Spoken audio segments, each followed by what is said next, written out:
건강을 위해서 운동을 꼭 해야 된다는 건 누구나 잘 알고 있는 얘기입니다. 운동도 꾸준히 해야 건강한 몸을 만들 수 있고 운동 효과도 볼 수 있습니다만, 그러나 운동도 무작정 한다고 다 좋은 것만은 아닙니다. 운동의 긍정적인 효과를 보려면 적당히 할 때 건강에 도움이 된다는 얘기입니다. 과하면 부족함만 못하는 것이 운동에도 적용이 됩니다. 그렇기 때문에 운동도 내 몸을 잘 알고 내 몸에 맞는 운동을 해야 건강에 도움이 됩니다. 요즘 어떤 운동을 하고 계신가요? 혹시 그 운동이 몸에 독이 되고 있는 건 아닌가요? 운동을 하며 몸이 더 힘들어졌다면 이 영상을 꼭 보시길 권해드립니다. 운동이 내 몸을 망치고 있습니다. 그 이야기 지금 시작합니다. 안녕하십니까. 조회서 전성시대입니다. 운동은 90에 시작해도 늦은 게 아니라는 말이 있습니다. 그만큼 운동은 나이에 상관없이 계속 해줘야 건강에 도움이 된다는 얘기입니다. 연령대가 높아지면서 거창하게 운동이라고 할 필요도 없이 부지런히 자꾸 움직여주는 게 운동입니다. 몸이 불편해 움직이기 싫다고 늘어져 있으면 몸은 점점 더 굳어지고 움직이는 건 더 싫어지고 귀찮게 돼 있습니다.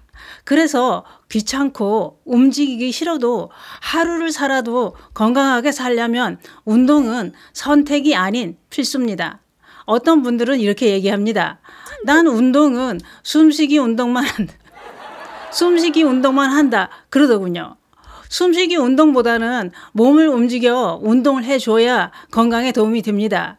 그런데 운동을 하실 때 본인의 건강 상태를 꼭 체크해 보시고 하셔야 되는 이유가 있습니다. 내 건강 상태를 고려하지 않은 운동은 큰 사고로 이어질 수 있기 때문인데요. 그래서 잘못된 운동은 독이라고 하는 겁니다. 특히 노년에는 여러 가지 질환이 있을 수 있기 때문에 더 조심하셔야 됩니다. 그러면 어떤 질환에 어떤 운동을 조심해야 할까요? 그건 이렇습니다. 평소에 앉았다 일어설 때 핑 돌면서 어지러운 증상이 있다면 달리기는 하지 않는 게 좋습니다. 그 이유는 앉았다 일어설 때 핑 도는 어지럼증은 기립성 저혈압 증상이라고 하는데요. 심장은 다리 쪽의 피를 위로 올려주지 못하고 허벅지나 종아리의 근육이 그 역할을 한다고 하는데요. 그래서 다리의 근육이 약한 사람은 피를 위로 올려주지 못하는 기립성 저혈압이 생깁니다. 그런 사람이 달리기를 하는 건 위험하다는 겁니다. 그런 분들은 수영장에서 안전하게 근육을 만들고 차츰 강도를 높이는 게 좋습니다.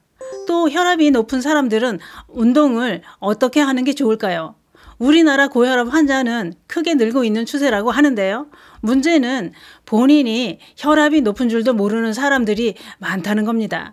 2016년 통계를 보면 30대 10명 중 8명은 자신이 혈압이 높은 줄도 모르고 힘을 쓰는 무리한 운동을 하다가 쓰러지는 사례가 늘고 있다고 했습니다. 이런 거지요. 혈압이 높은데 순간적으로 힘을 쓰는 근력 운동은 고혈압 환자한테는 치명적인 독이 된다는 얘기입니다. 운동 중에 갑자기 가슴 통증, 답답함, 어지럼증, 호흡곤란 이런 증상이 나타나면 당장 운동을 멈추고 서둘러 병원으로 가셔야 됩니다. 그러면 혈압이 높은 사람들은 어떤 운동이 혈압에 도움이 되고 안전할까요? 혈압이 높다면 일주일에 3회 정도 한 번에 30분 정도 빠르게 걷는 게 좋습니다. 걷는 속도는 옆 사람과 이야기는 할 수 있지만 노래는 못 부르는 정도로 빠르게 걷는 게 좋다고 합니다. 좋아하는 노래를 한 곡조 뽑을 수 있는 속도로 걷는다면 운동이 아니고 코에 바람을 넣는 산책 수준이지요. 이렇게 빠르게 30분 정도 걷는 운동은 살이 빠지지는 않지만 혈압은 떨어뜨리는 효과가 있기 때문에 혈압이 높다면 꼭 하셔야 되는 운동입니다. 또 요즘 다들 바빠서 퇴근 후 운동을 하시는 분들이 많습니다. 특히 여름엔 더 많지요. 그런데 문제는 당뇨 환자는 저녁 늦게 운동을 하면 위험합니다. 그 이유는 야간 저혈당 발생 위험이 있기 때문인데요. 특히 공복 상태로 운동을 하면 더 위험하다고 하는데요. 그래서 운동하기 2-3시간 전에 음식을 섭취하고 또 운동이 끝나고 2-3시간 안에 바로 음식을 보충하라고 전문가들은 권장하고 있습니다. 만약 저혈당 증상이 나타나면 즉시 탄수화물 음식을 섭취해야 되는데 소화를 못 시킨다면 사탕이나 초콜릿, 꿀 또는 과일이나 주스를 마셔줘야 합니다. 또 요즘 등산을 하는 인구도 참으로 많습니다. 그런데 산도 잘못 다니면 무릎, 허리 다 나갑니다. 왜냐? 퇴행이 시작되는 중년들이 산행을 할 때 스틱을 사용하지 않는 분들이 많습니다. 더구나 하산할 때 체중이 무릎에 부담을 많이 주게 되는데요. 이때 스틱을 양쪽으로 사용하면 무릎에 부담을 덜어주는데 산을 내려올 때 무릎에 통증이 느껴졌다면 등산은 중단하는 게 좋습니다. 또 배낭을 메고 구부리는 자세가 허리에 안 좋습니다.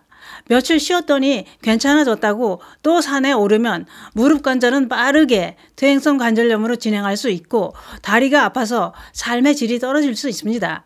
또 허리가 아플까봐 허리 강화 운동도 많이 하고 있습니다만 잘못된 허리 운동이 허리병을 악화시키고 있습니다. 윗몸 일으키기나 누워서 다리 들어 올리기 이런 운동은 오히려 허리에 나쁜 운동이라고 합니다. 윗몸 일으키기를 자주 하면 허리 디스크 속 압력이 높아지면서 찢어진 디스크가 더 심하게 찢어질 수 있고 디스크 증세가 없다고 해도 윗몸 일으키기는 허리에 나쁜 자세라고 하니 젊으나 늙으나 윗몸 일으키기는 절대 하시면 안 됩니다. 또 나이가 들면 새벽잠이 없어지고 일찍 일어나서 새벽 운동을 하시는 분들이 많습니다. 새벽 운동은 혈압이 높다면 자제를 하시는 게 좋습니다. 또 무작정 오래 걷는 게 무릎을 강화하고 무릎 건강에 좋을까요? 매일 10,000보를 걷거나 매일 1시간씩 걷는 것은 개인의 관절 상태와 근력 상태에 따라 다 다릅니다. 누구는 그렇게 매일 걷는 게 도움이 되지만 누구는 걷고 나서 무릎에 통증이 생긴다면 독이 되는 운동이 되는 겁니다. 운동 후 관절 불편은 10분에서 15분 내에 사라지는 정도까지만 해야 바람직한 운동이라고 볼 수 있습니다. 또 무릎이 아플 땐 계단을 내려갈 때 아픈 다리부터 아래로 내려가고 올라갈 때는 덜 아픈 다리부터 딛고 오르는 게 좋습니다. 또 운동을 했거나 활동 후에 관절이 부어오르며 뜨겁고 통증이 있다면 냉찜질을 해야 되고 붓기가 없이 아프다면 따뜻한 찜질을 하시는 게 효과가 좋습니다. 찜질도 잘못하면 통증이 더 악화될 수 있죠. 그게 그렇습니다. 운동도 나이에 따라 건강 상태에 따라 달리 해야 됩니다. 건강을 위해 하는 운동이 내 몸에 독이 되고 있지는 않는지 잘 알고 해야 건강에 도움이 됩니다. 지금 하시는 운동 건강에 독이 되는 운동은 아닌가요? 감사합니다.